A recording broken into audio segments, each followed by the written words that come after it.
Hello everyone, my name is Saud Al-Mishari and today I'll be talking about the findings from one of the tasks I used in my usability test about YouTube, where the task was about getting a premium account. First of all, I will show the users how to get a premium account. When you open the main page, you can find it at the bottom of the main menu over here. Just click on YouTube Premium and then a new page will appear.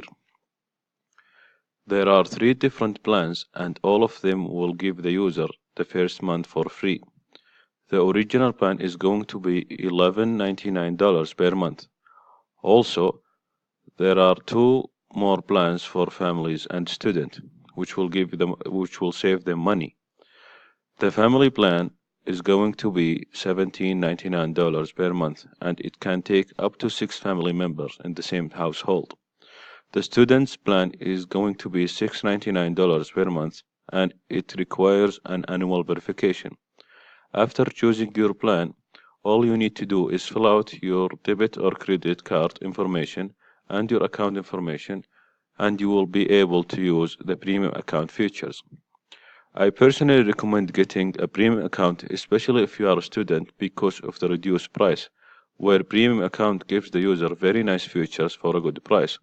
For example, it will allow users to enjoy YouTube ad-free, downloading and watching videos offline, and listening to music in the background.